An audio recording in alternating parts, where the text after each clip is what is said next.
Taxes. Most people only think about them once a year. After April 15th, they forget about them. In this video, I'm going to show you how your taxes can make you rich.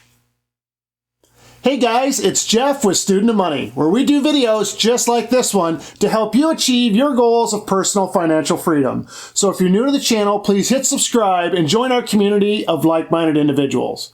Now on to this week's video. Warren Buffett, one of the richest people in the world, often talks about how his secretary pays a higher tax rate than he does.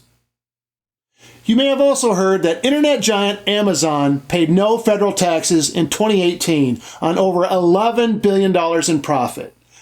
That's right, zero. So how is this possible? And is it fair?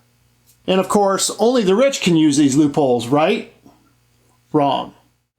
First, let me explain that there's no such thing as a loophole. These loopholes are actually just incentives for people to take risks to provide goods and services for things that we need. These include starting a business that provides jobs, building housing for people to live in, or providing capital to invest in the economy.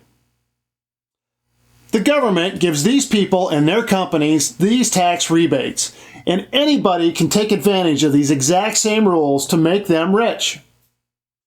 If you don't take advantage of these rules, then taxes eat up much of your income. So it really isn't about how much you pay in taxes as to more about how much you save in taxes.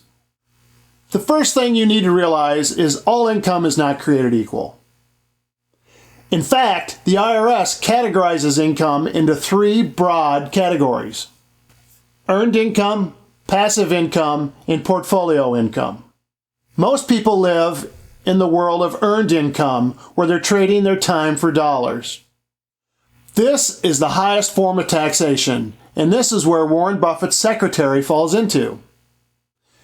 Even the highest paid individuals, such as professional athletes, actors, and entertainers, all fall within this category. If you don't work, you don't get paid. Next is passive income.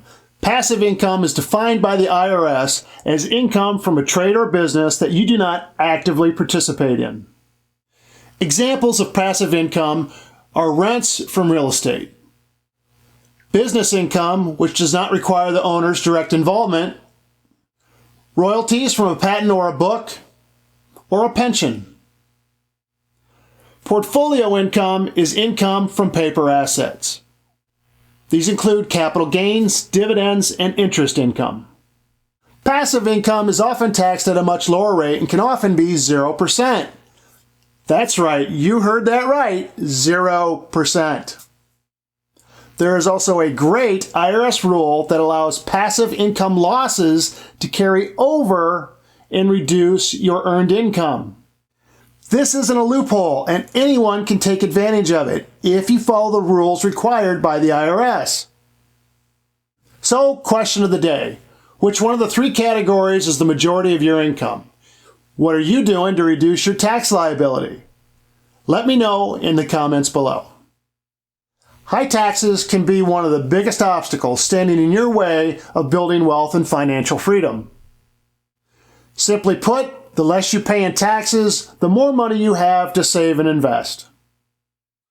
So if your only source of income is earned income, you might want to consider starting another income stream as either passive or portfolio income. So that's it for this week's video. If you enjoyed the video, please hit subscribe and join our community of like-minded individuals. And if you hit the bell, we'll notify you the next time we put out a video. Thanks for watching.